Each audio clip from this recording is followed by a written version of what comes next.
that's been on the agenda of some organizations, I would argue, for quite a while, but it's kind of really taking off currently. We saw the emergence of a coalition last year around eCooking, called the Global eCooking Coalition, of which EnDev also is part, and which we're happy also is partnering today with regards to this webinar. We really see that eCooking, so to say, will be the next step to take in terms of clean cooking, with all the positive co-benefits that cooking definitely has, not only on the energy consumption side, where normally, let's say, energy-focused programs are coming from. This webinar here today is the second part of our webinar series on global eCooking. Thanks to the entire team behind it, particularly, of course, Verena, who is spearheading it, but also to the wider members of the Global eCooking Alliance, namely Sustainable Energy for All and Global Energy Alliance for People and Planet, but also MECS, who has also been instrumental in pushing this forward. It's great to have you on board, to have you being part of this challenge here. We want today to focus on the private sector angle. I mean, there are, of course, different stakeholders that you would need to involve in countries or regions to actually further the uptake of eCooking, but the private sector has historically always been a very strong leveraging factor and a very strong partner also when it comes to innovation for market-based approaches. Let's say ICS cooking, but particularly here also in the area of eCooking. And we are very happy to have the opportunity today to not talk about the private sector, but actually with the private sector, to understand whether the supply side basically of things, and how organizations such as EnDev or initiatives actually can support in helping frame the framework conditions, but also support companies directly in venturing into this new market area, or also into geographical areas in certain countries that kind of are underserved until now. CLASP is also present today, as far as I know. We've also been working with CLASP, of course, very much on the engagement side of things, but particularly I'm happy to have 3 major companies here today who will be instrumental in pushing this global initiative around eCooking forward. So Bern should be here. I can see the entire list here. We have Bidu Sasa also and Energy Raw today, who will be presenting the key insights and helping us understand better the framework, the market conditions basically for eCooking, where we stand currently, and how better to basically frame these market conditions to move forward. So looking forward to the discussion here, very much to the findings, because that is also really incremental for EnDev. We are moving strongly towards eCooking in quite a few countries under our last programming that was approved last year, and are, of course, looking forward to expanding our interventions in that area. And for that, this webinar today is really instrumental. Thank you so much for joining, and I guess back to you, Verena. Yeah, thanks, Alex. Thanks for the welcoming notes and for also connecting this to our engagement and collaboration with the GECKO partners. This is probably also one of the learning opportunities that we are offering to the wider GECKO environment for all of us to share experiences and to come in. Having said this, moving now into the more practicalities of this event, before I start with the meeting etiquettes, let me share with you, and maybe you can switch on also your cameras, that I'm chairing this or moderating this event, but together with Eva and Laila, the 2 colleagues of EnDev. And if you want to switch on your cameras, please do so. Laila and Eva will check the chat. So anything that you want to paste there in terms of questions, comments, suggestions will be taken care of either by ourselves or by the presenters or by anyone who wants to contribute something here. So the chat is open for you. Other than that, I would like to ask you to mute yourself, as mentioned earlier. And if you have issues with the connection, you can also try to stay in the audio-only mode. We will have a Q&A afterwards at the end, which means we will keep the discussion with the presenters first of all, and then later on come back to your questions, also those ones that you have posted in the chat. The next slide will give you an indication of the program. We are at the moment at the introduction to the webinar and the speakers in a second. Then we will hear from two countries, Kenya and Uganda, about the experiences of the private sector partners that in this case EnDev has worked with over the last 3 to 4 years in different pilot settings, innovation projects, RBF projects, and so on. And they will share with us their business models, the success factors, and also the challenges they are facing in this emerging market. After these presentations, we are going to hear from what we call a sounding board panel. We have invited 2 speakers, one from MECS and one from CLASP, to give some reactions to what we've heard, because MECS and CLASP have been very active in this sector over the last several years. I don't want to say a specific year, but I think even more than 5 years. Collecting data, learning, getting in touch with companies, also with the governments and so on, and trying to pave the way, both from the research angle as well as from the implementation angle. And we are inviting them to give some reactions to the presentations and also engage with the companies in discussion. And then afterwards, we will give the floor to all of you to share your thoughts and questions with either MECS, CLASP, or the companies that have presented their views before we are concluding this event. Let me say just one more word about this event within the entire series of webinars that we have planned. This is like, let's consider this event as a starting point in which we are talking to one group within the value chain or within the transition to eCooking, and that's the private sector. We have dedicated this session to discuss with the private sector because we feel like if products are not getting into the market, then we have hard times to really get into a transition. So considering that the supply side is very instrumental to get to a wide adoption of eCooking, we would like to understand how our private sector partners perceive the current market situation and how they see it moving and emerging and growing in the future. After this event, we will have 3 more webinars that will focus on more specifically finance, testing and quality control, as well as enabling environment policy strategies, which means like whatever we are going to discuss here today can be also carried over to the next webinars that we are planning to come. More outlook at the end.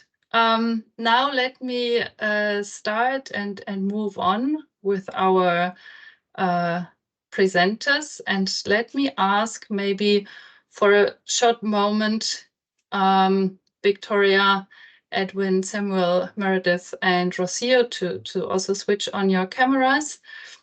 We have with us Victoria Butegwa. She is the component manager in EnDev Uganda. She has worked on electric cooking over the last years and is involved in several cooking energy projects in Uganda. She'll introduce Edwin Kwesiga. Sorry if I don't pronounce names well. I hope you bear with me. Managing Director of Enagro. Then we will go into the country, Kenya. Samuel Tobiko, component lead for electrification and RBFs in EnDev Kenya. And he will introduce Meredith Muthoni, the head of electric finance for burn manufacturing, as well as Rocio Penes Ochoa. She is the co-founder of Bitasasa. So without losing more time, I would say let's move into the first presentation, and I hand over to you, Victoria. Thank you so much, Reina. I'll start by also thanking the organizers for having us here for this webinar. We're pleased to be here and also pleased to have one of our Ugandan partners at EnDev feature here to share some of their experience. To give a bit of context on the Ugandan experience here with eCooking and clean cooking more specifically, although recent studies, and we're glad to have MECS here as well, who we've partnered with extensively on clean cooking and electric cooking research. So a lot of recent research shows that electric pressure cookers are the cheapest and most versatile cooking alternative. But in Uganda, we still find that over 80% of Ugandans still cook with biomass. And so this market is still quite nascent. On the electrification side, our current rate is of access is at about 57%, a large part of that coming from off-grid electricity. And for clean cooking, we're at 18%, but this is largely inclusive of improved cook stoves. So we are actually at around 1% for modern cooking energy sources. So this includes electric cooking, LPG, ethanol, and similar technologies. So for us, what we were trying to see in terms of what are the characteristics of the sector at the moment, we still have very few suppliers and distributors that are around. The market is generally still very nascent, with a lot of the products being imported and largely only available in, let's say, central urban centers, in supermarkets and things like that. We're starting to see a shift in that, so we're pleased to also hear this private sector experience in this webinar, but definitely still a long way to go in that regard. On the demand side, awareness is still relatively low for cooking with electricity, but also perceptions are still not where they need to be, with most people still thinking cooking with electricity is expensive.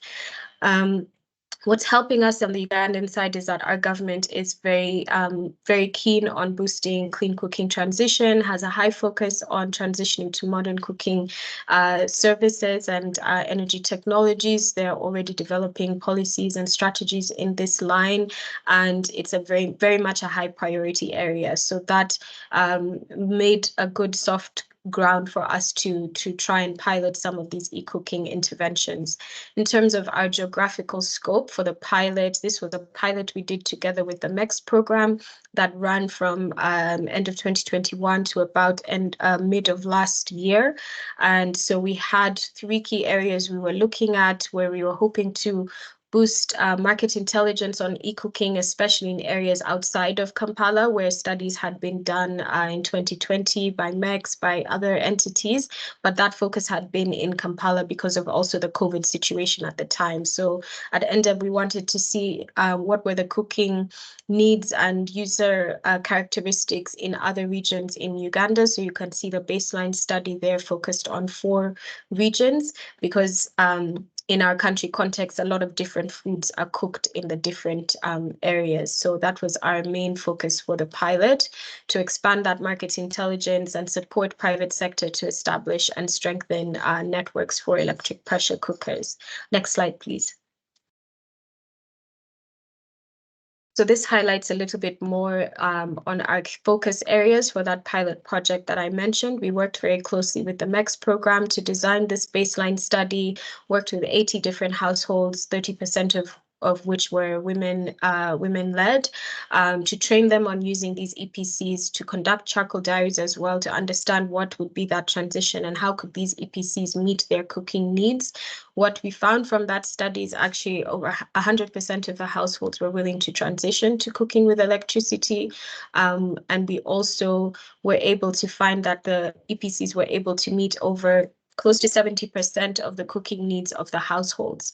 On the supply chain support, we worked with 3 partners, one of whom Enego is here with us today, to establish and strengthen their distribution network for EPCs.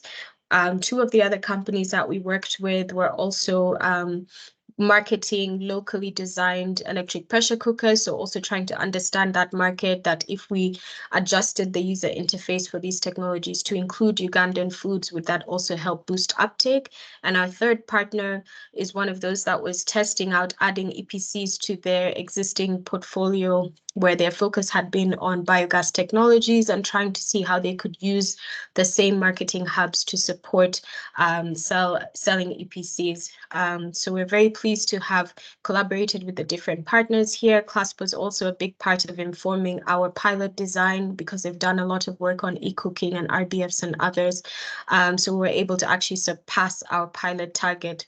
A lot of the lessons from this pilot have also informed our own upscale initiatives at EnDev, where we're looking to continue to work in this higher tier cooking space, support partners through results-based financing and other access to finance instruments to continue to grow this market. And we're also working with CLASP on another higher tier cooking project funded by RVO, where we're looking to continue to support this pipeline development in the eCooking and higher tier cooking space. So now I'll hand over to Edwin from Enagro to share a little bit about what their experience has been in this electric cooking space. Thank you. Over to you, Edwin. Thank you, Victoria, for the introduction and providing some insight to the team about Uganda and some of the developments. There's been tremendous collaboration between Enagro and EnDev, so that's great. And good morning and good afternoon to you all who are online. I'm very excited to be presenting today on behalf of Enagro. I work with Enagro as Managing Director, and we play a central role in trying to drive the e-cooking initiative in Uganda. A lot of our business model looks at making electrification bankable. As many of you know, electrification is a loss-making industry in many markets across Africa. Most of the national utilities are not profitable, mainly because they're providing electrification in areas where there's underutilization of the electricity provided, and electricity is just unbankable. What Enagro is doing is making electrification bankable. We are providing value to energy partners. For example, if you have MECS in Uganda, a national utility, we provide productive use assets, which are essentially electrical appliances. So in any specific area, we will have more people, mostly entrepreneurs and households, actually using electricity through their productive uses. And this could be an electric cooker, it could be a fridge, a freezer, it could be anything that actually powers electricity. And that's why Enagro plays a central role in making electricity bankable. We also provide affordability to electric cooking. We are an asset finance business, so we essentially provide asset financing to our customers. This enables customers to actually pay for their electric cooking device over a period of time, over a number of months. And this certainly addresses the price barrier of purchasing an electric pressure cooker upfront. To some of the people in the room, an electric pressure cooker may not seem to be expensive, but when you're trying to convert somebody from charcoal or somebody at the lower end of the pyramid, it's certainly a price barrier. So that's what we address. And we also support household savings through clean cooking. But more especially, we support income generation for entrepreneurs by providing electrical appliances on an asset finance basis that will enable them to actually grow their incomes, pay off their loans, and grow their businesses. Next slide, please. Our business model. We rely heavily on partnerships. We believe in partnerships as a fulcrum for growth. In Uganda, we partner with both on-grid utility partners such as MECS, as well as a number of different mini-grids who are off-grid. We partner with them in terms of data sharing, in terms of engaging with customers in the specific areas, and this enables us to optimize how we engage with our customers and share data with the energy partners. We're able to provide productive use assets to people in these areas and work with the utility companies to see how we can have more stable power supply and just to really ensure that the end customer is really benefited well. So we are focused in urban areas as well as rural areas. A number of the rural loans are in areas that are supplied by mini-grids, and the urban areas it's mostly the national utility companies who provide the electricity.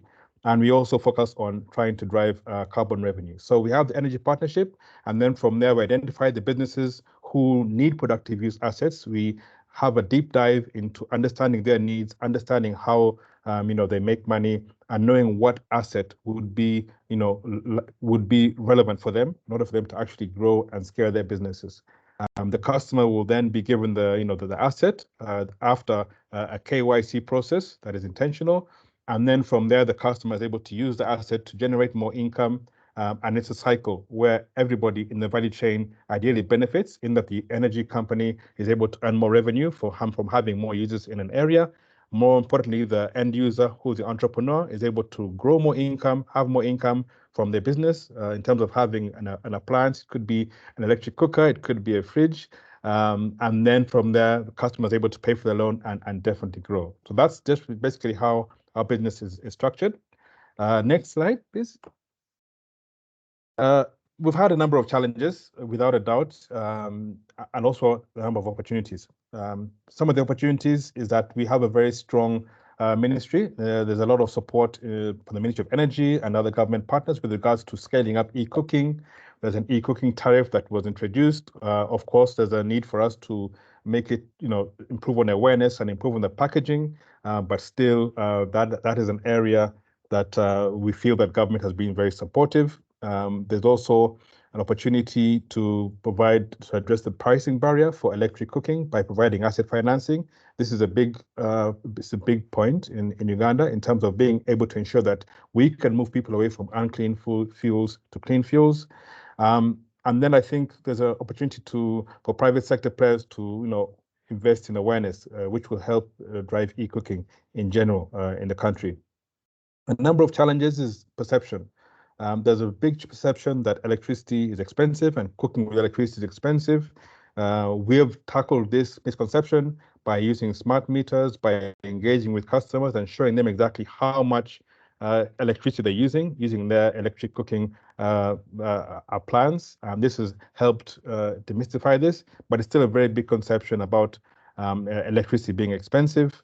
There are also a lot of safety misconceptions about electric pressure cookers. That we need to continuously engage the customer and let them know how to safely use it. So that's a continuous task that we have. And then, of course, there's limited awareness with regards to availability and cost efficiency of cooking appliances. Of course, at EnDev, we're selling electric pressure cookers for now, but there are, of course, other electric devices that are very efficient, such as electric induction cookers. But this is based on the electric pressure cooker experience that we've had in engaging with our customers. I can go to the next slide, please. Some of the success factors that enable us to grow and make some headway in the market. We do have very strong partnerships. We have mentioned the partnerships we have in the energy space, but we do also have strong partnerships with donors and with other players. I mentioned earlier we've had significant support from GIZ EnDev. We've had significant support from MECS. So we've focused very heavily in leveraging on these partnerships in order to learn as a business, but also for us to be able to scale up eCooking in alignment with other partners. Another success factor is we have a robust credit management system and process. Initially, when we launched as a business, there are a number of mistakes that we made and issues that we identified in regards to the credit profiling process, with regards to how we can collect money from customers. And we've been able to learn on a lot of those mistakes, and we've been able to improve and really have a robust credit management system. And this has enabled us to significantly reduce our portfolio at risk. This is one strength that we have as a team. So even as we scale, we're able to scale and ensure that we're able to recover the funds and recover the loans that we disperse. We do have a strong team. We have a strong team that we have built up, and we're being very intentional in ensuring that we have a good diversity of gender and age. We have partnered with Shortlist on the Women for Jobs initiative to ensure that we grow the number of females in our team and we have a good gender parity. But we also have team members who are experienced, who have worked in microfinance for a number of years, team members who have worked in the solar home system for a number of years. Of course, we have Aaron, our CEO, who's deeply experienced in the energy sector. So we have a strong team, and that is what has helped us propel and grow our business. And we've also focused on financial literacy training as a way of enabling our customers understand the need to repay loans and understand how to pay loans. So that has really, those are some of the factors that have helped us grow. In terms of average loan size, it's normally around $300. We do sell different electrical appliances, but electric cooking is our key focus. And at the moment, it's electric pressure cookers, but we are open to looking at other electrical appliances, electric cooking appliances. Next slide, please.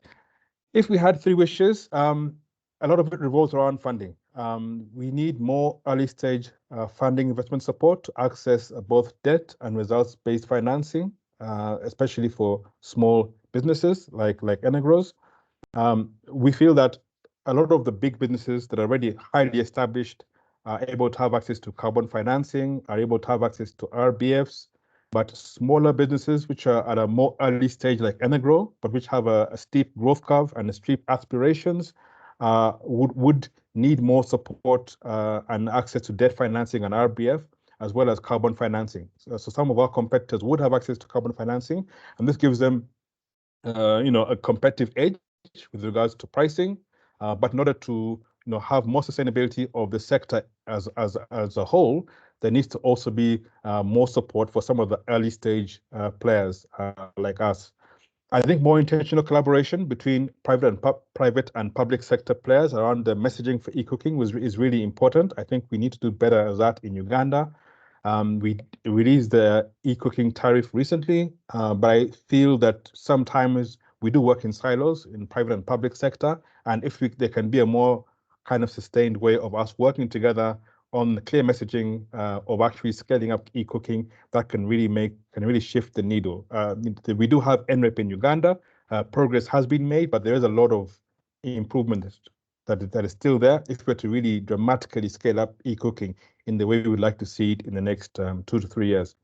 I think another great wish or another great opportunity, the last wish, is for more private sector players to enter the market, more competitors. So at the moment, there's Enegro, there are a few others, but if we do have more larger players entering the market, yes, it may be competition for us in the short run, but in the long run, it's the best thing for scaling up eCooking. It's the best thing for actually having more awareness, which can create a snowball effect. And in this case, we'll have even all players benefiting and seeing scale. So if we have more private sector players who are specifically focused on eCooking entering Uganda, then definitely that would be helpful for Enegro as well as we drive awareness. I think that is it for the presentation. It's been great presenting this, and I'll be happy to discuss more at the end of the session.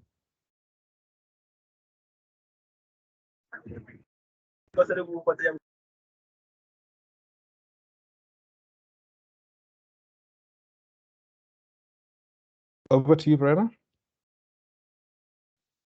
Sorry, I was muted. Thanks, Edwin, and thanks, Victoria, for your presentations. It's been great to learn about the situation in Uganda. Also, great to see your wishes. We will come back to these at the end in the panel discussion, certainly. They will not be left just undiscussed. I think that's very exciting. Also, the element of competition that you mentioned here, competition for healthy markets. So exciting to hear more about this also from the other presenters, but also from the sounding board. And yeah, with this, I would say thanks one more time. If the participants have any questions to Edwin or Victoria, you can also post them here in the chat. I see some questions have been posted already, and we will also pick them up as mentioned earlier. So now we will move on to the neighboring country. That's Kenya, and we will hear more from, first of all, Samuel. Yes, working thank you, on Verena. EnDev Kenya. All right, great. Thank you, Verena.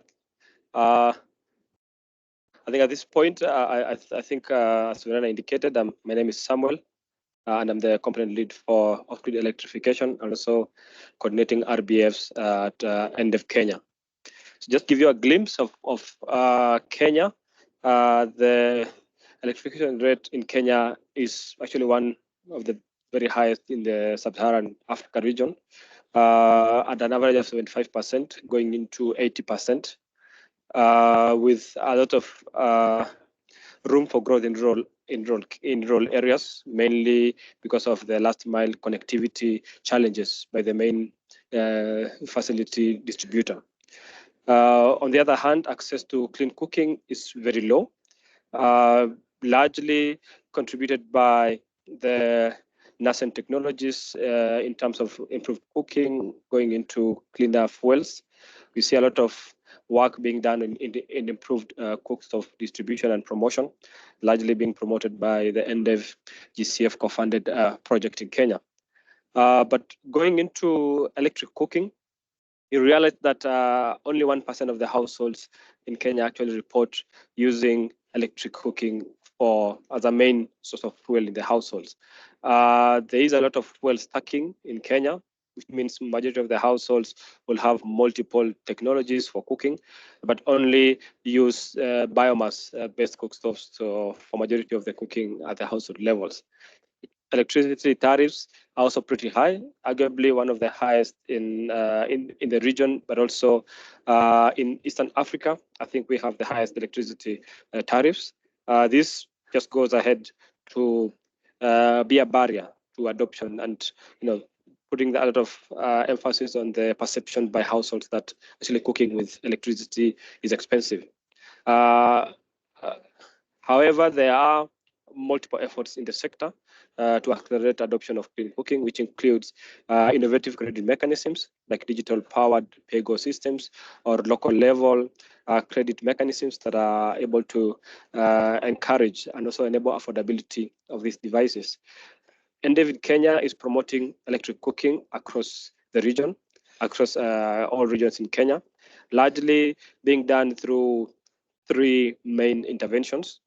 One is an RBF RBF mechanism that we implement for access for households, MSMEs, and social institutions, largely working with manufacturers and distributors of these technologies who are able to establish last mile promotion mechanisms and also enabling rural areas and urban areas to adopt electric cooking technologies.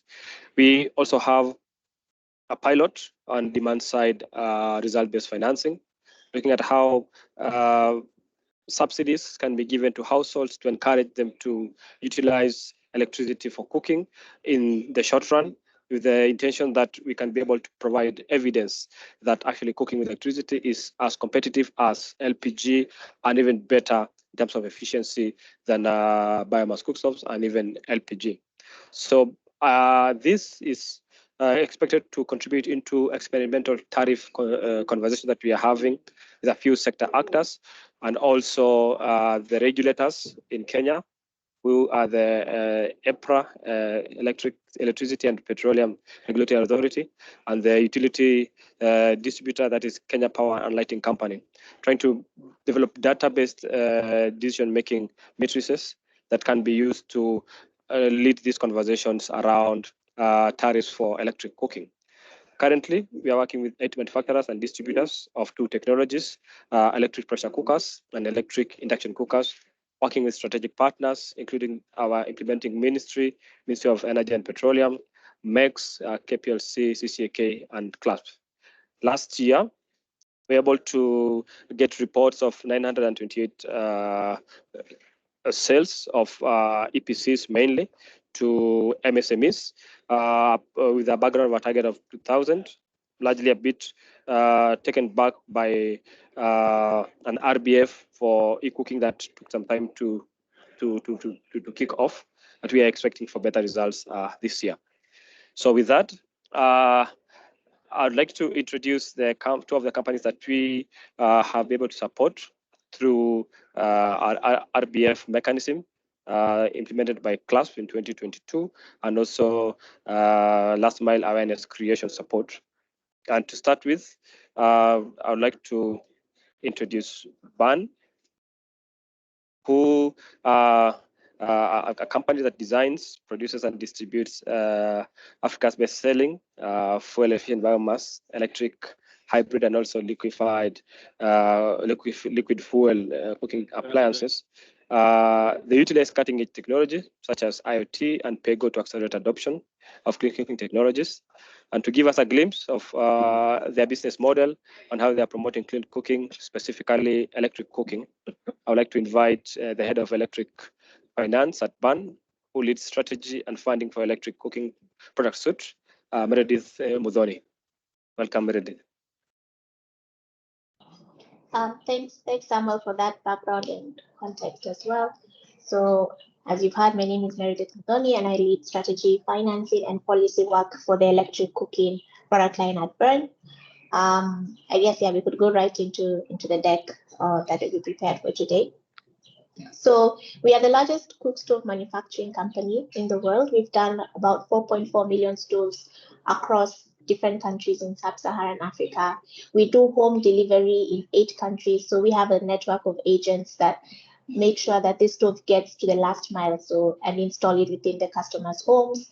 We have more than 2,500 employees, 50% of whom are women. And so far, we've impacted more than 22 million lives, saved more than 9.5 million tons of wood, and 70 million tons of carbon emissions have been reduced from the environment. And go to the next one. So BAN is a vertically integrated company, and this is one of the things that speaks to our successes to date. So we do end-to-end in terms of everything around the cook stoves that we produce. We design the cook stoves locally with our teams. We make the cook stoves. We have a capacity to do about 450,000 stoves every month. As mentioned, we do the home deliveries and installations within the customers' homes. And we also do our own monitoring and verification of the stoves for the carbon projects, and have our own carbon sales team that also manages the sales of those carbon credits. Go to the next one. So as mentioned, we have a range of products. Biomass products were our flagship. So the Jiko or Ekoa Char, which is the charcoal wood stove, was our flagship product. We also have wood stoves, LPG, but we're going to focus on electric for this discussion. And this is the product line that we launched last year during Africa Climate Summit. So if you just go to the next slide. So our product line for electric consists of pressure cooker and induction cooker, though we see that induction cooking does solve most of the cooking needs for most households. And what we've created is an IoT-enabled induction cooker that has a GSM chip, so we're able to track the time and energy used on cooking. We can know per kilowatt hour how much was used for cooking. And at the same time, it does enable us to provide it on a pay-as-you-cook basis. So for a small deposit and for weekly payments, a customer can own the product within less than a year. And we've bundled this with a set of cookware. You could go to the next slide, because we realized homes need induction compatible cookware to be able to cook. So we sell this as a bundle with 2 pots and a pan. And this cookware is made in Kenya, which gives it some extra edge, and also is very affordable at the same time. And it's made of stainless steel, so it's also much better for our customers' health. You can go to the next slide, please. Yeah, you can go to the next slide. So in terms of potential that we've seen in the market, this is more specific to just around the continent in terms of e-cooking. We see approximately 600 million people have electricity. Urban access of electricity has grown significantly now at 80%, but less than 5% of the population in Africa use electricity to cook. And that's even one of the things that led us to think about developing such a product to be able to address these needs. If you go to the next slide. And across the board, how we could scale clean cooking, one of the things we see we could do is e-cooking rebate programs. And I'll explain a bit more about this. As mentioned by Samuel, go to the next slide, please. One of the main challenges in Kenya is the cost of cooking on electricity is inaccessible for very many households. So this is just a study we did in the urban Kenya. So this is in the Nairobi and Kiambu region. We surveyed 17,500 households. And what we saw is that at the current tariff of 19 cents in Kenya, e-cooking is highly inaccessible compared to all the other fuels. And we've been working so closely with the national utility, with the Ministry of Energy, and with partners like GIZ, just to try and make sure that we're able to have a cheaper cost to cook for households that are cooking with electricity. And hence you can see here we're proposing a lower tariff of about 10 cents to make it as competitive as LPG and an option for people to cook with. We've also done a similar study in Uganda. So we'll go to the next slide. As Uganda was being presented earlier, I just want to touch on it a bit more. Uganda does have an e-cooking tariff. We applaud them for that. But the mechanics in the way it works is not really benefiting most low-income communities because you have to use at least 80 units of power to benefit from it. So similar in Uganda, what we see is eCooking at the current tariff, which is where most people lie at 18 cents, makes it inaccessible compared to charcoal or any other fuel that we'll be using, any biomass fuel they would be using. And the eCooking tariff that does exist, if applied differently for anyone using an eCooking appliance particularly, and they could benefit from that lower cost, would build the value proposition for many people to switch to cooking with electricity. We'll go to the next slide. So one way we think this could work, because as utilities are still working around how could we have this tariff, would we need special meters? The beauty is with our products, we already have the metering inbuilt inside the cooker.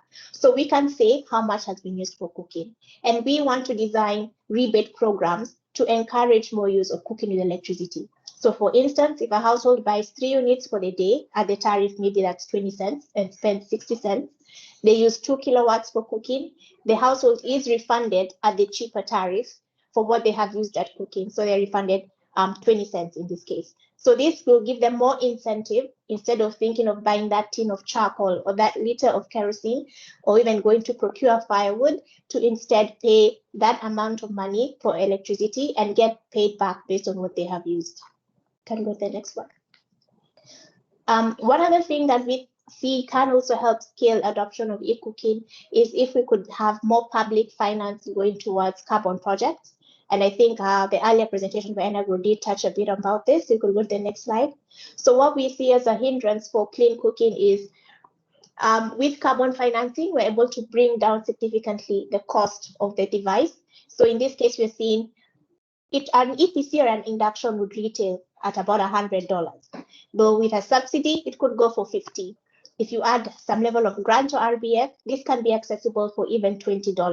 So, and as households are using these stoves, they're generating carbon credits and carbon revenue, which can be used now to repay back these investors and fund more stoves over time. But the challenge is in the market is that there's lots of private funding for carbon projects, but not enough public funding. So if you go to the next slide, the thing we see is that what public funding could do is enable more value to be returned back to the community. So in this case, you'd see, could go to the next one, please. For public projects, a public finance project, let's say like an institute like GECO or EnDev could fund a stove. As communities use the stove, they generate carbon credits, and this credit value is returned back to subsidize additional stoves instead of being returned back as returns for investors. And we think this can be the most transformational way for all clean cooking companies to be able to benefit and leverage from what the power of carbon financing can do in terms of growing and distributing more stoves across the board. So I think that was all that I had. Maybe go to the next one. Our 2 primary asks are, or our wish list, I would say, is if we could have more grant funding towards piloting e-cooking rebate programs across countries where we are seeing the cost of cooking on electricity is the biggest barrier. I mean, we have solved for the acquisition with pay as you cook. Carbon financing can help bring the cost further down. It's now just making sure they can afford to continue to use it.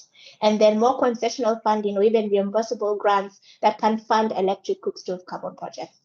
Yeah, I'll leave it at that. Thank you, Meredith. A fantastic presentation. I hope that your wish lists have gotten some interested participants here. So going into the next presenter, she is from Bidasasa. Bidasasa is supplies life-improving products using a unique women-led direct selling model. They also offer consumer financing to the underserved and also unbanked, making all products payable in affordable installments through convenient mobile money payments. To represent Bidasasa and also give us a glimpse into their innovative business model, we have here today the co-founder who manages all financial matters, including accounts, fundraising, and analyzes everything from client data, repayment patterns, health processes to their P&L, and burn rate with nuclear precision. I introduce to you Rocio Perez. Rocio, please. Hi, thanks for the intro. Can we have the first slide? Thank you. So let me explain a little bit what Bidasasa is, what it does, so you have some context. And then we'll go into the details about the electric pressure cookers, which is the product that we are focusing this conversation today. So as previously mentioned, Bidasasa is a last mile distribution business. We have presence in rural Kenya and rural Uganda. Overall, we are, as of tomorrow, we are 9 years old, right? We incorporated 9 years ago. Amazing. Yeah, exactly. I was thinking, oh my God, yeah, it's almost Valentine, but yeah, a couple of days after Valentine, I remember that. Anyway, so we have been serving customers in the last mile for a while. And one of the needs, as we are focusing on women needs, one of the needs, as you can imagine, is anything to do with cooking and better cooking appliances. So we have an extensive experience on distributing efficient charcoal stoves and LPG cookers.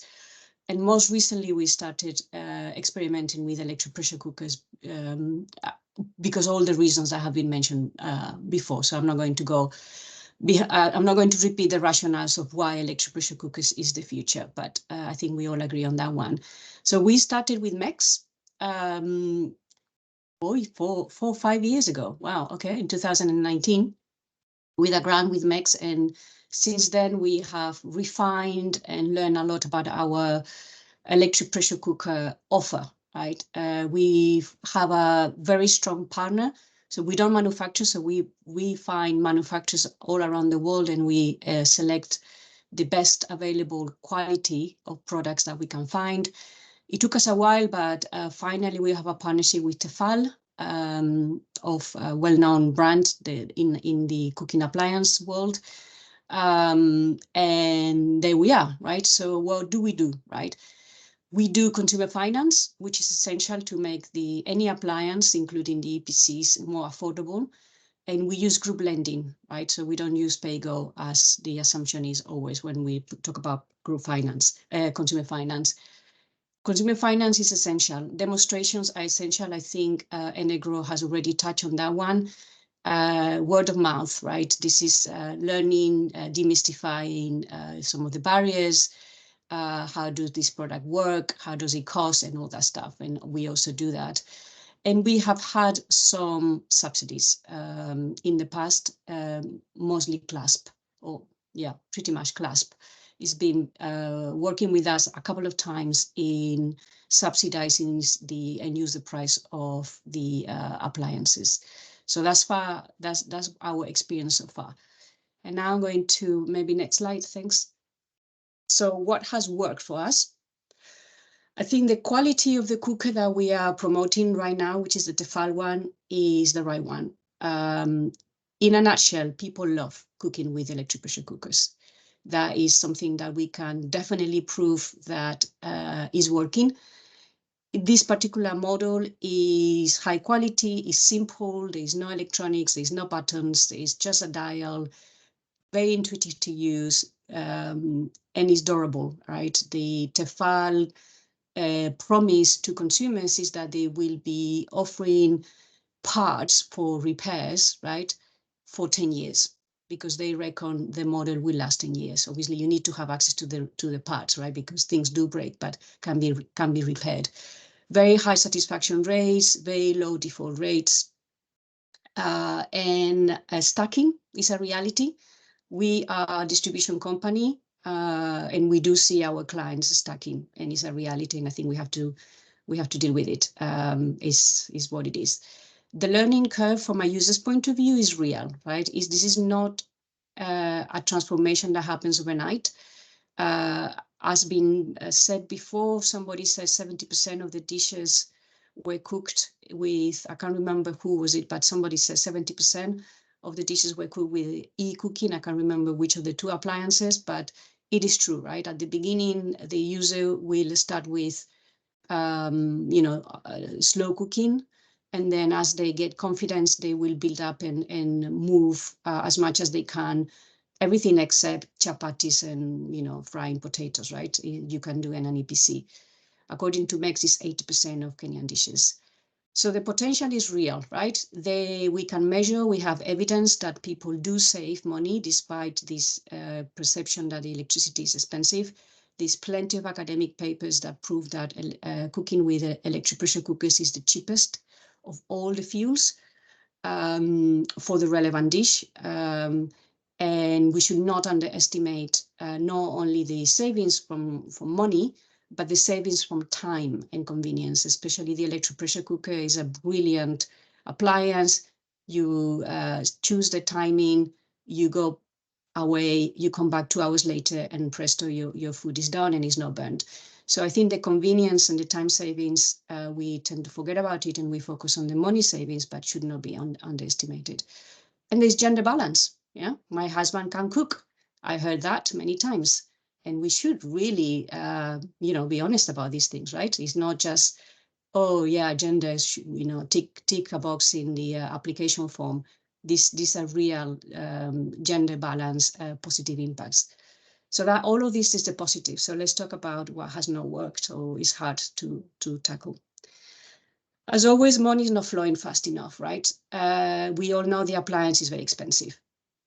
This is a fact. And when I say expensive, it needs to be compared to what, right? My dream is that these electric cooking appliances, in particular the EPC, needs to be comparable in cost to the most fanciest charcoal stove and the nicest gas cooker. So the user can have a choice, right? If they spend $50, which is a price that has been floated before in a previous slide, what do I spend my $50, right? And obviously they will have a choice. They will have, oh, very nice charcoal stove or very nice gas cooker. Oh, what about electric pressure cooker? I save money in the long run. So I think the aim of the exercise, also the exercise that we all need to be focusing on is how do we make this appliance comparable to other appliances that do the same job or similar job. So that's something that we all know, and I just repeat the message because it's important. What doesn't work? Repairs. And nobody has talked about after sales. We always talk about after sales. I said Tefal will provide repair parts for 10 years, which is unheard of, right? But what else? I've been trying to fix this repair hole since we started experimenting with EPCs 5 years ago, and I still don't have a solution. So if anybody here knows anything about fixing EPCs, please raise your hand and talk to me, because we need to build the reverse logistics. We need to build these technicians. We need to build an infrastructure at the moment does not exist. So that doesn't work in my view. Another thing that I don't like is this obsession with tech. Everything is PAYGO, GSM, GSPS, all these acronyms, right? And I fear we are going in the bicycle versus Rolls-Royce dead end, right? The EPCs, they are very new, right? And there is a lot of pressure from investors, including donors, private investors, that the people on the front lines, like Bern, myself, and Energrow, we need to go for the Rolls-Royce approach where we don't even know how the bicycle works. And I think we need to be a bit more careful with demanding technologies that have not been tested at scale by any means, right? And then, yeah, the monetary support that we have seen so far on the public side of things, the RBFs, very few and far apart. And there's only one player here, which is CLASP, that has supported us a couple of times already over the last 5 years. But I'm talking 5 years we've been selling EPCs, 5 years. And we have had 2 rounds of support from CLASP for the EPCs. And they are short-term, right? Any RBF that I know of, ranges between 6 months to 12 months, but they normally are 12 months maximum. So yeah, carbon is the future. Everybody knows that. So I'm not going to repeat myself on that one. And then we are all fighting for the same pot of money, right? Not for the clients, which is very weird, right? Theoretically, the sector should be awash with startups, all trying to differentiate themselves from each other and potentially convincing the same customer to go with them. but that's not happening, right? Anyway, so last slide and we conclude. I think, yes, why my 3 wishes. The prejudices. I hear lots of prejudices against my clients. Oh, is it this too fancy for a rural woman? I heard this from investors, right? Which I find it outrageous. Well, it's not too fancy. It's just an appliance that anybody that has electricity at home should deserve to use, right? Electricity is very expensive. Well, compared to what, right? Yes, Kenya electricity is one of the highest in East Africa, or maybe the highest in East Africa, but it's a lot more expensive cooking your beans with charcoal or LPG. Therefore, we need to be very careful with these prejudices that abound against women empowerment, and in all the bottlenecks that women face because, you know, they are poor, they are far away, they are this, they are not educated, blah, blah, blah, blah. I really don't like this story about prejudices. This is my personal opinion. I hate, this is my personal slide. Listen to the customer, that's my first wish. Second wish, learn from the past, right? Let's learn from the solar systems story, right? Solar, I was in the solar space more than 10 years ago, and it's like having a deja vu.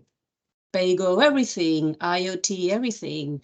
Let's remote monitor everything. Let's have health, real-time health, something of the batteries. I'm hearing the same. What did happen in the solar space, right? I don't know. But this one thing I do know is that we cannot compare apples with pears, because an electric pressure cooker costs the user $100. What does a solar home system cost? 200, 300, 500? We cannot compare something that costs $500 with something that costs $100. So let's be a bit more conscious about what we are asking for, you know, from manufacturers and designers and all that. If we are going to do pay-go everything, IoT everything, and retrofit or design something that is already very expensive to the end user, let's not do the same mistake that the solar home system people did, where they ended up selling solar home systems with televisions because that's the only way to make money. So let's be careful with that one, learn from the past. And then my last wish, funders, please, let's not choose the winners too early, right? Let's make the market develop. Let's allow people to experiment with the different tech, pay-go, no pay-go, remote monitoring, no remote monitoring, whatever, right? With buttons, without buttons, with LED display for energy consumption, without energy. We need to see more and more diverse in more countries, in more market segments and more everything. And I do fear, right, from the RBFs that I've seen in recent past, and I'm not going to make names, you know, mention names specific, that these are a bit of a like, oh yeah, one winner gets the RBF, done, move on to another country.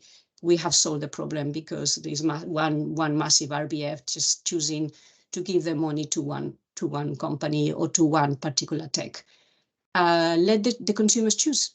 Let's see if we can create real competition at the consumer side rather than between us fighting for the same pot of money.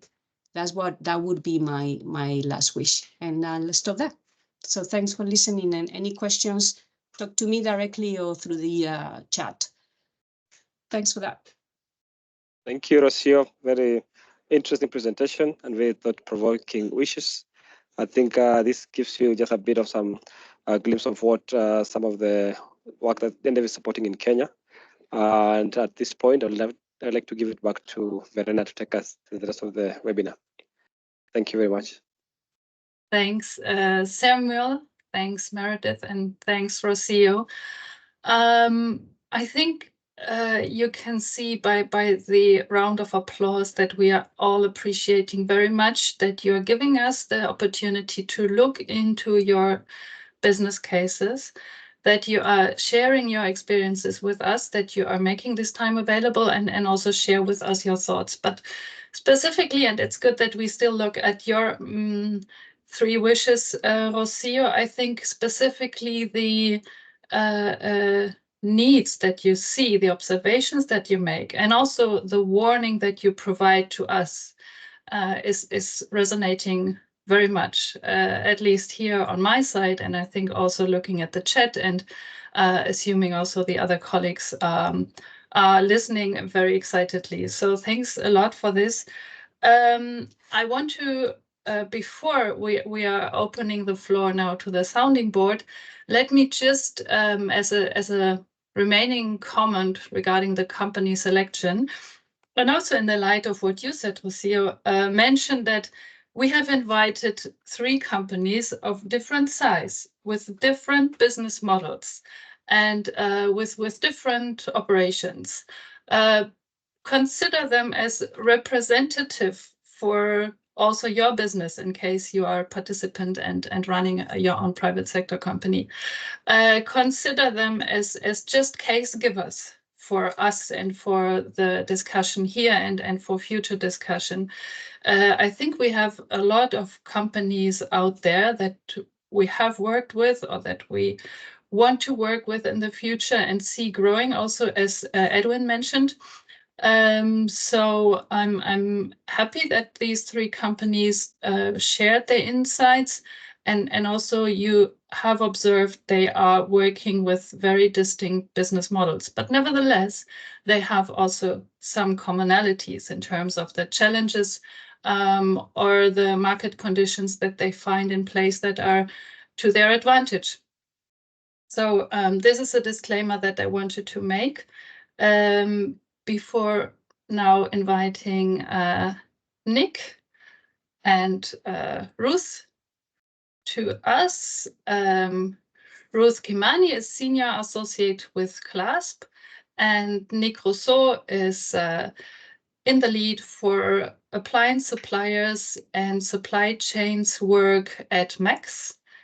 We are very happy to have you here, and it would be great if also the 3 company presenters would switch on their cameras and we create some kind of a panel situation here online. And I would like to hear, especially looking at the different slides with the wishes, how this resonated with you, Ruth and Nick. And maybe Ruth, you want to start. Thank you, Verena. Hi, everyone.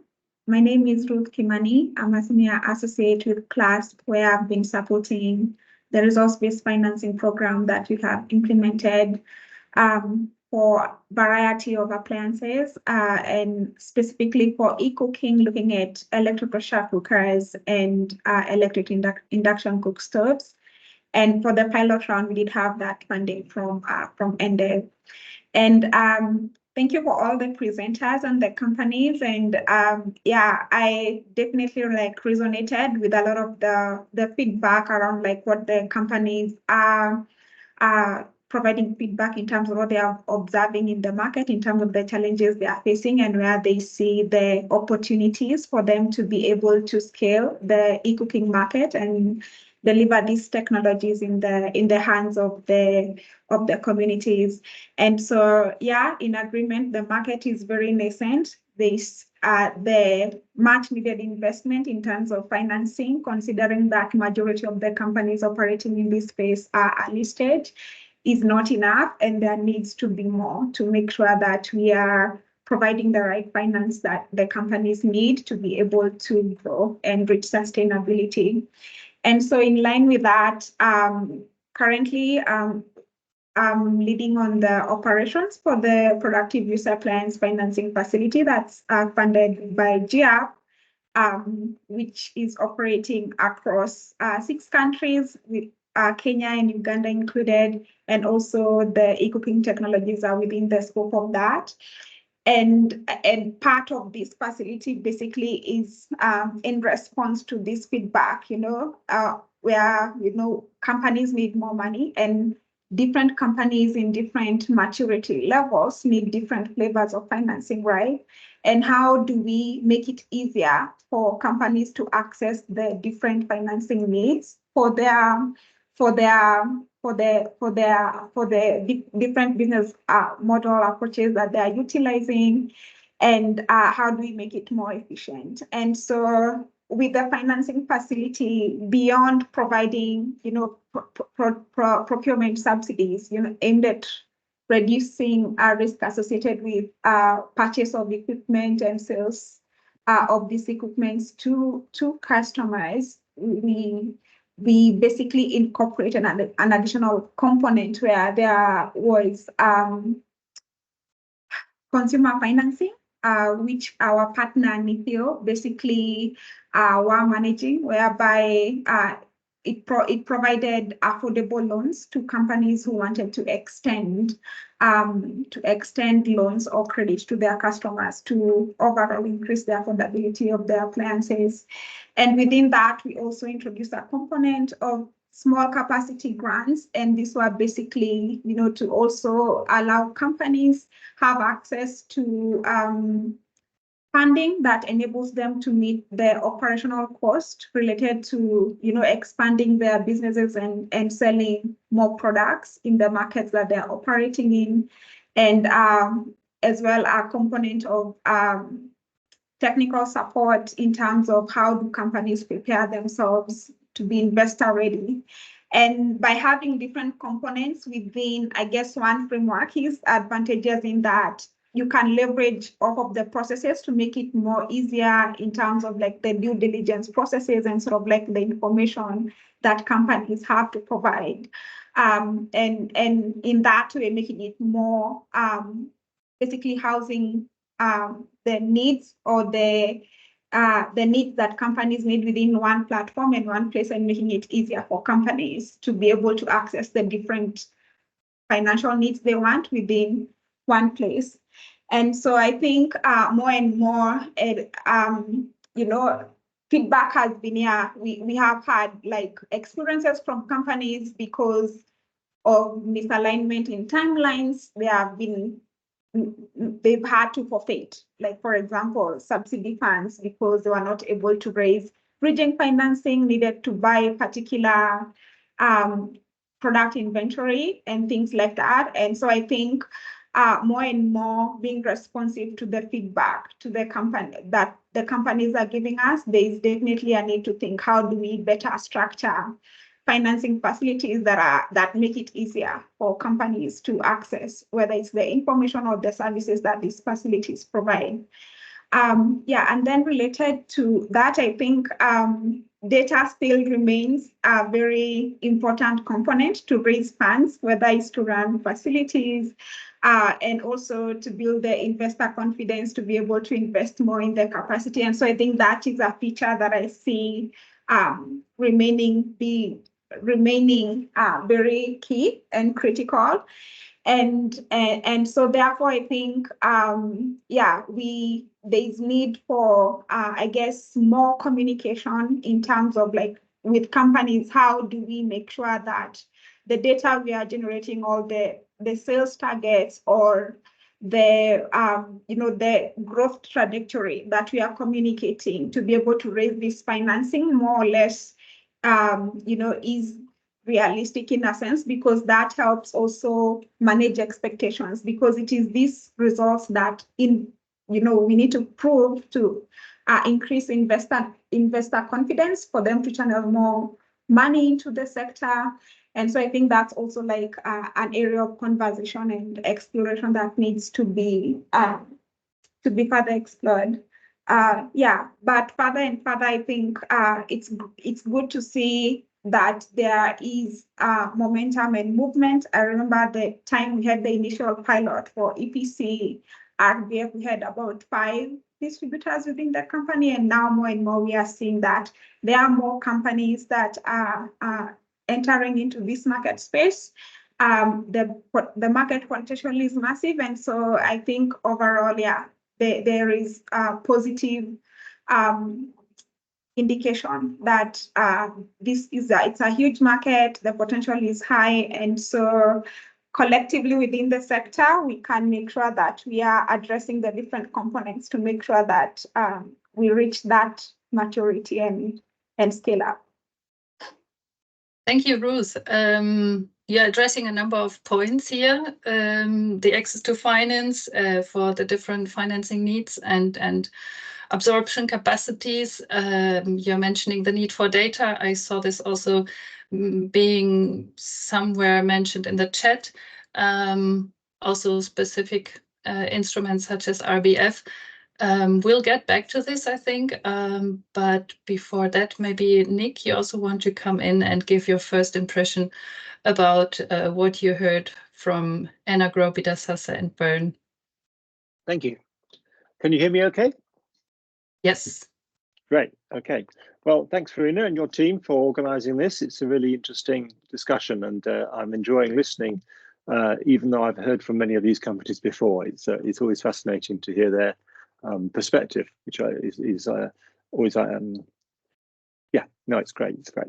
Okay, so a few words about MECS. I think we've been well referred, so thank you for that. We do a lot in the area of sort of supply chain and helping companies to find their way into markets, but also to find partners in the markets. And the companies that you've showcased here are great examples of that. We're also keen to address those kind of affordability challenges, which many have mentioned, and in particular with a focus on unlocking the potential for high integrity carbon finance with the methodology that we've been developing with Gold Standard to support direct monitoring of usage. I'll come back to why I'm mentioning that. And we've recently published guidance on our website about how to make best use of carbon finance. It's a complex landscape, we do understand that. This is a really useful discussion and I hope it will inform the way in which we go forward with our GECO partners to engage with the private sector as we look to bring new finance and new capacity into the transition to electric cooking. I'll focus in on some of the themes that I felt were of particular interest and significance coming across the different speakers. Different approaches to supply chain and to managing supply chain risks. Bern with their very vertically integrated model where they take an end-to-end approach and take responsibility for the product through to the consumer, comparing with colleagues where their focus is more on providing finance that enables access to assets or being an importer of assets themselves. And I'm interested in that issue of the supply chain and the challenges and the risks around making that work in different contexts. I can quite see why a vertically integrated model has appeal, enables you to manufacture as close as possible to the market, and it gives you control over the various stages, but I can see it also limiting you. I'd be interested in people's comments on how they manage those risks, because I do think there's a need for GECO to engage in supply chains, not just individual companies, and to think about how that can be supported. I'm seeking to support the small local players to understand how they can work with suppliers, because this is a complex area and a lot of questions that you have to work through. Interested also in the kind of the tensions between sort of tech and the word fancy that Rocio was using. You know, is fancy good? Is it going to put people off? Do you want something which is easy to use? And how that relates to the benefits of IoT, PAYGO-based tech. Certainly the carbon finance approach, which we see as being key to enabling the barrier that people face of making a product affordable is key. But the learning that we've had from improved cook stoves is that if you have carbon finance based models which don't have robust data collection and direct monitoring, then you're in danger of being tempted down a slope that could be open to challenge. We're very pleased with the evidence that's building up that the direct monitoring of usage does enable a much more high integrity and high value carbon credit in those carbon markets. And I think that's a bit of tech that brings real value to the end user, particularly with some of these new business models, which we're seeing where either the money or some of the money can be flowed back to the end user, or as I can't remember who it was who was asking, I think maybe Bern, for financiers. There's a financier in India that works with a network of MFIs, provides them with finance to lend out to secure induction stoves in India, captures the carbon credit information, secures the carbon credit finance from the markets, but then makes a very high proportion of that carbon finance go back to the MFIs on the understanding that they themselves invest in further scale up. So I think that was very much the model that you were asking about, how that carbon finance can be used to unlock scaling up and not just lining the pockets of investors. So there's some models that I've seen that we can learn about from that, but that does depend on a level of technology. We are working with partners to create a remote monitoring technology which is a bit more independent of the cooking device. That I think may be helpful in this respect. Credit management came up on a number of occasions, and you've all got different models to managing credit risk. And I think that's a really key area, particularly again, where the business model is less and less about a straight sale proposition. It's about a longer term relationship with a customer. You want them to be using the device and enabling you to then secure the carbon credits over time. And that means that your business model is based on having a very robust approach to understanding credit risk and financial risk. And that, for some companies, is a challenge. It's an area that they need to build their strengths in. And Edwin and his team obviously have this well under control. I don't know how much they're willing to share some of their learning, but I feel that's an important area that capacity development would be helpful. And that leads into this point that Rossier was referring to, but also Bern, about how people, I can't remember who it was who said it, but talking about how people use the device, the after sales scenario.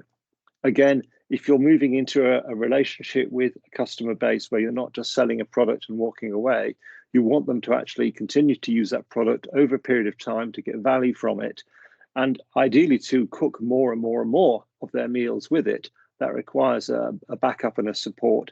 Ideal opportunity for women to get involved in those roles, providing after-sales support, helping to share recipes, hints and tips, but also helping people to know how to safely use the device, fix small things that break, find the backup parts that you need. Again, our evidence of looking at the life expectancy of devices such as electric pressure cookers, which do have multiple components and therefore potential points for failure, suggests that you need to pay more attention to that. Induction stove, possibly a bit simpler. But definitely, as Rossier was saying, the need to build an infrastructure after sales and support and repair is critical for all markets. Interestingly, again, I was talking to a guy in India who sells induction stoves to restaurants, and he says he strategically targets a region and he makes sure that there's a capacity of trained engineers within that region who will be able to provide backup. He won't therefore sort of sell anywhere across the country because he knows that to be effective in selling and then securing usage, you need to have someone on the ground who can be there to provide support for the users afterwards. So that sort of speaks to a kind of quite strategic approach to sort of market growth, I guess. So yeah, and I guess I was also interested in the observation that Bern provide pots and pans to go with their induction stoves. It's similar kind of concept that you need to think beyond just the cooking device to think about the wider accessories. And that provides an opportunity for local manufacture and for starting to build a capacity in the country that will support the economy in other ways. But yeah, lots of good points. Thank you, Nick. Thanks for these observations and summaries and reflections. I would also like mention, if you haven't done so, for the participants, you can also get prepared to think about your questions to either of the panelists. While you do that, I inviting, of course, Edwin, Rocio, and Meredith to react on Nick's and Ruth's questions and comments by simply also unmuting your microphone and coming in here. If there is any reaction from your side that you would want to share, please do so. In the meantime, I would also have a question for discussion here that is addressed to the three companies. I think that we can have, or there is a lot of things that EnDev can do, and that also the Gecko partners, the various Gecko partners can do to support the private sector.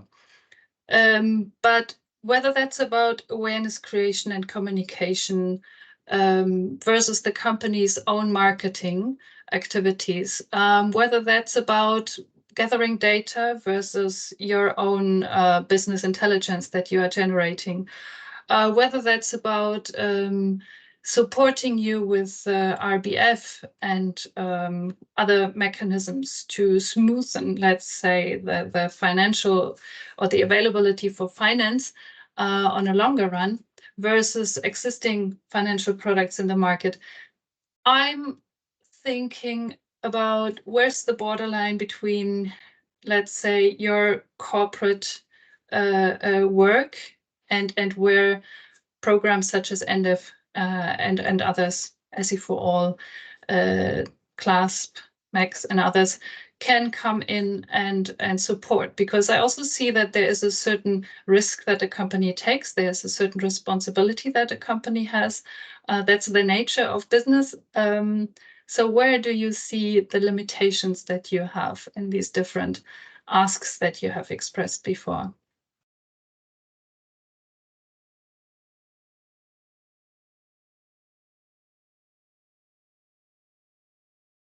Thank you, Verena. Maybe I can go first. Yeah, I think looking at EnDev's case, we had tremendous support from EnDev, GIZ, with regards to BDS, with regards to subsidies, which has really been helpful for us. I think some of the limiting factors, specifically for a more early stage business like us, has been for example, having access to carbon financing. As I mentioned earlier, this is normally the bigger businesses that have access to that, and you find that they're able to sell the same product or similar product to what you're selling at a much lower price. So you find that the end user will have a range of different prices of electric cookers or electric induction stoves available to them. And this pricing is determined by the private sector company. So if a private sector company has a lot of subsidies and carbon financing, they can significantly reduce the cost of their end user product compared to a private sector company that doesn't have those subsidies. So the challenge comes with regard to the end user explaining the price difference. Is there a way in which where people like EnDev can help with that kind of awareness? Because sometimes it's difficult to convince a customer that you're selling a similar product, yet there's a competitor who's selling the product at a much lower price. So yeah, I think that awareness is a bit of a limitation factor for some of our businesses. But how we're going around that is really by building trust amongst our customers. We're focusing very heavily on a referral system. And of course, we have asset financing that enables the customer to pay over a period of time. So that's how we've tried to address the price differentiation in the market. But it is an issue. So it'll be good to see how private sector companies can work more closely with EnDev and have a kind of more unified way of presenting the product to the customer. Of course, being private sector companies, we all have our own missions and our own targets. So I understand that's difficult, but that's where the limitation lies for some of us. But it's also an opportunity for some of us as well to deepen the awareness messaging. I think with regards to opportunities, some of the awareness messaging, it'd be good if private sector companies could work closer together, and maybe someone like EnDev could actually bring us together, and we kind of have a shared messaging, and maybe where necessary even share budget in it, because we're driving the same kind of messaging to our people. So how can we, as private sector players, work closer together, and how can we have EnDev, who is, let's say, supporting different players like Burn, Energo, and others, bring us together, and we kind of collaborate a bit more, so we can compete and also collaborate where necessary. So I think that's would be an opportunity, from my perspective. Yeah, thank you, Edwin, and thanks for kicking this off. I'm also wondering, Rocio, you have maybe mentioned that, if I got it right, also going in a similar direction. Are we companies not looking more for, are we looking and running more after donor funding instead of the customers? And if I cut it short, please correct me, but where do you see the responsibility of the businesses lying, and how much can be covered and how much external support is needed from various players? Yeah, we had this, I had a conversation with a DFI a couple of weeks ago, and she was saying, you guys in the cooking sector, you don't seem to be friends with each other. You are fiercely competing with each other. And like, yeah, but we are not competing for the same customer. We are competing for the same pot of money. And she was like, oh, okay. She wasn't very pleased with my comment, because it's true, right? It's not as if the end user is inundated by proposals from different companies with, my EPC is better than yours and mine is cheaper than yours, whatever, right? That's not the truth. So we do fight for the same pot of money. The pot of money is very limited, and we should think about how we diversify that, right? So in my personal journey so far, the subsidies, the RBFs have been, of the grants have been really useful, but they are limited, right? Public money is small amount of money in the big scheme of things. The CLASP budget is very limited. It only lasts for 9 months, maybe 12 months. Your RBF will be 12 months and so forth. We cannot, prime a market in 12 months, right? A market that does not exist, which is 0.1% penetration or 1% penetration of electric cooking, to something like 10% penetration, that will take 5 years minimum, right? So I think the public money is a good thing, right? It's an incentive for all of us to remain alive, but it's not the solution for how to create a market. So how do we work together with the public, with the private sector? And this is the million question, the £1 million question. I don't really know, right? We are talking about carbon finance as the holy grail, which is private money mostly, plus the Article 6, which is public money. But what about traditional finance? Where are the investors, right? Where are the lenders? I don't have a single lender that is helping me to secure the inventory at the moment. My lenders that used to be, obviously, when you are selling on credit, the best way to finance your business is by borrowing from someone. You buy the inventory, and then you return the money to the lender as your clients pay back, right? As a plain vanilla finance model. When I talk to investors about cooking, they are still stuck in the biomass efficient cook stoves story. LPG, nobody touches them, just because there are lots of things that are wrong with LPG, fossil fuels, all of that. And electric pressure cookers, they are all waiting and seeing, right? Nobody in the private sector, in the traditional venture capital lending or equity, is yet touching the electric pressure cooking, with perhaps the exception of carbon finance, right? Which is to be seen, because as Nick says, there's a lot of things still pending on the carbon finance in terms of the transparency, meter versus no meter, surveys versus no surveys, and all that stuff that is yet to be seen. So the private sector is behind. I'm not sure why. And I think is all of the above, right? Lack of education, electricity is expensive, everybody knows that.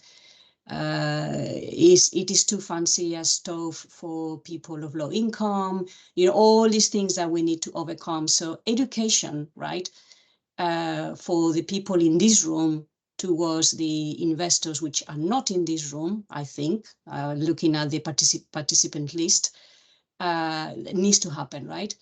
I do my bit when I have the chance to talk to private investors, but I think all of us, and I think EnDev, people like EnDev and CLASP, are best positioned to do that, right?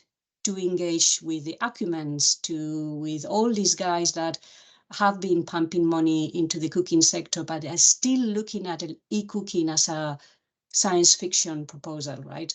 They still think it's for the rich guys, it's earlier for urbanites, is going to skew all my PPI and all my reaching to the BOP markets mission thing. So therefore they are not touching it because they fear that is going to be a mission misalignment, right? Because of the appliance is expensive and the electrification barrier. So if we could do that, I think everybody will help, right? We will be, in a good shape. The carbon finance, I don't know anything about it. It's a bit of a black box at the moment, and it's a bit the Wild West, and everybody is trying to claim things that, I don't know if it's really true that all these things do happen from a technology point of view, and everything is going to be metered, real time, real life, all those stuff that we are trying to convince each other that is technically possible. I do have my doubts, but yeah, we will see, right? It's a bit, we are in the beginning of something, but there's not enough evidence yet. Thank you, Rocio. And thanks also for, probably hinting to de-risking, which is an emerging market, a new market, and the role of us, but also others, is probably de-risking.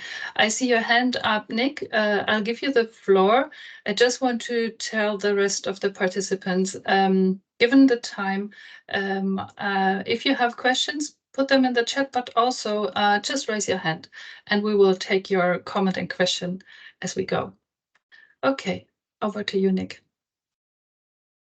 Thank you. Thank you. Just a couple of points on this theme of sort of private and public sector working together.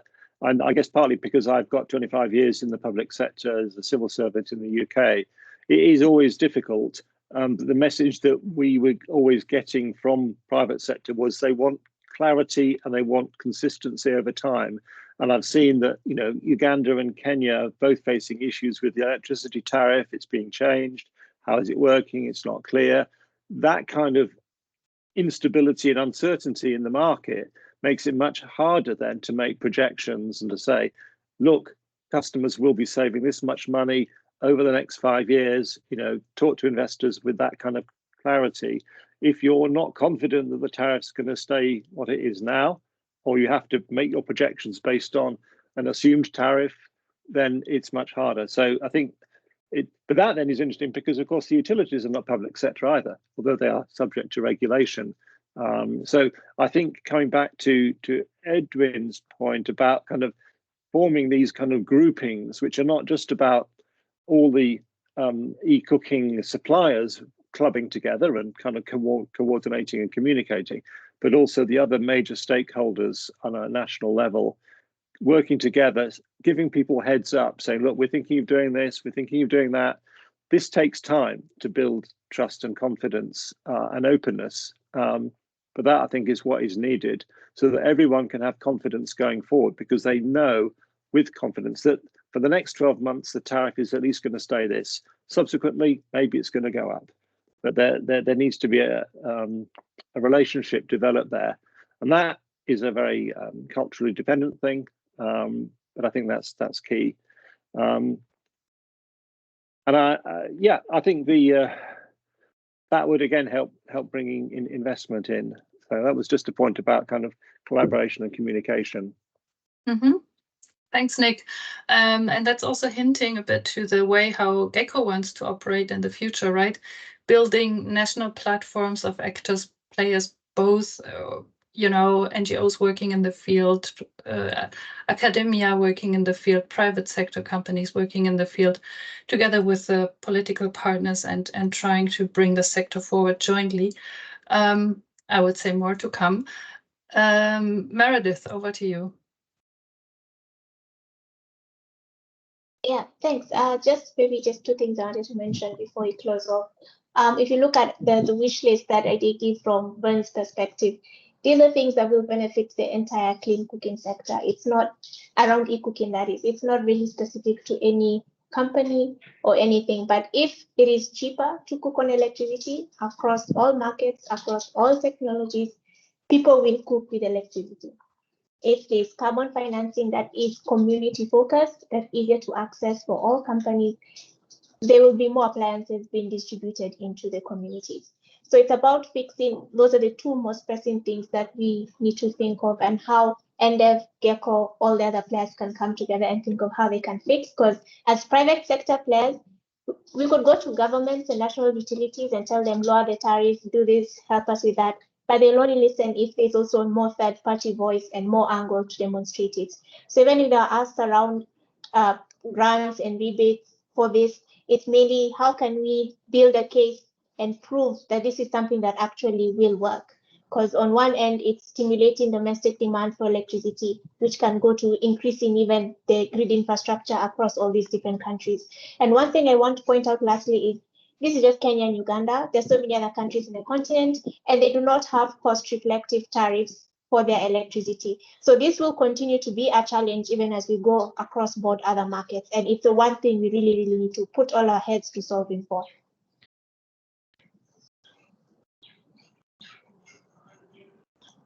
Thanks, Meredith. Also, thanks for putting, let's say, your asks into a broader perspective. I'm now also asking Laila or Eva, is there any remaining question in the chat that we should address here now? Hello, yeah, I have noticed that there is no any other questions.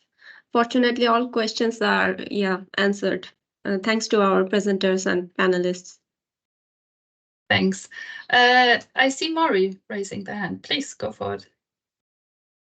Yes, good afternoon all. There's this question I posted on the chat, but I think Samuel did not see it all. I just want to understand this. They made mention of eCooking tariff. Is it something different from the national tariff you use for your electricity at your home, or what exactly is it about? Thank you. Thanks. Is this a question to Samuel directly? Yes, Samuel and the lady from Kenya. All right. So then, yeah. Meredith, maybe you come. Yes, yeah, definitely. So it is a different tariff compared to what the regular tariff is. And the main thing here is just to encourage people to cook with electricity. Because in most markets, you're finding it's a bit expensive, it's too high, no one will use it. But if you're given a special tariff that at least covers the cost of generating that power, it is a stronger argument for people to think, actually, yes, cooking with electricity is an option. And I would rather spend 10 cents on a token of electricity than spending the same 10 cents on buying charcoal. So it's just about creating an environment where it becomes a better option. Thanks, Meredith. And I think probably in this sector and together with the private sector, we will have to discuss a lot the question of tariffs, because electricity tariffs and the different tariff structures and specific e-cooking tariffs would be at least helping to reduce the reoccurring cost of the fuel. And there is a model that was tested or is tested currently in Uganda, and I know also in Kenya there are some experiments being planned. So we're happy to share more about this in the coming future. Now that we are coming to an end, at least in terms of time, probably not in terms of wanting to learn, but in terms of time, I would say thank you all for the panelists, for the insights you've shared, and that was really great. We are going to have a summary of my colleague Jelena from RVO, co-managing EnDev, and I would say what we have done so far is really collecting insights and trying to understand. But this is not the last intervention. I hope and I know we are going to continue. So stay tuned also with the private sector. I think we need to interact more and hear more to each other. With this said, I would like to hand over to you, Jelena. Thank you so much, Verena. And from my side also, thank you to all the presenters and panel speakers and all the participants for what I found an incredibly rich discussion. And I was very fond of the 3 wishes from the presenters. I found it really a really interesting way of learning. And I think I'm just going to maybe my main key takeaways on what really was shared across different presenters and speakers on how do we scale this sector, looking at the numbers that are sort of in other cooking solutions versus e-cooking. And of course, there was a lot on the role of carbon finance and actually also the role of public sector in making sure that this flows into communities and not only into investor pockets. I think those were the words. And also innovative models that are there to be able to do so with or without tech. The role of developing value chains, including local players and competition. I found that very refreshing take as well. Also partnerships, both on and off grid, and who needs to be involved to scale this sector. So I think a lot was said on that.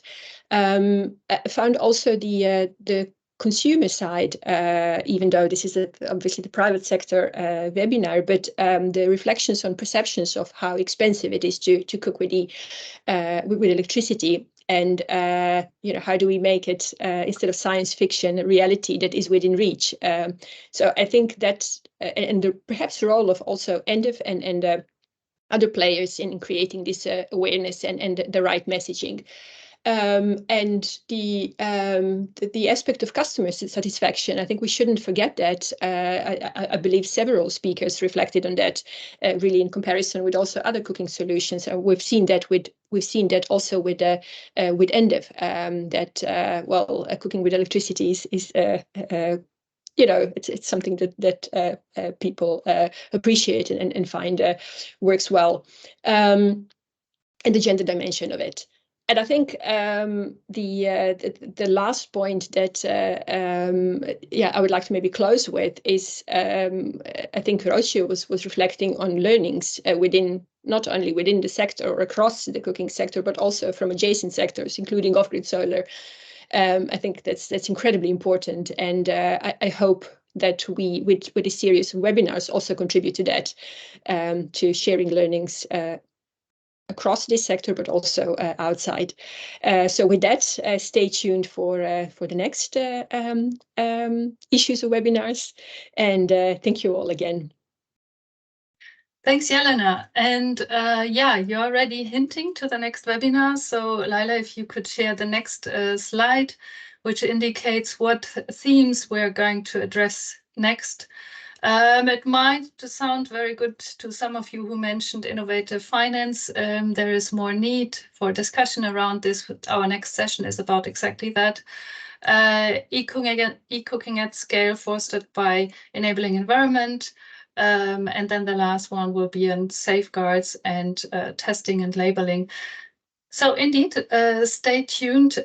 But for the time being, I would like to thank Rocio, Meredith, and Edwin, as well as Nick, Ruth, and also my colleagues, Laila and Eva, and Victoria and Samuel, for coming in and being with us. I feel very energized, and I would be extremely happy if we could continue engaging and exchanging with each other. Thanks a lot. Thank you, Verena. Thank you.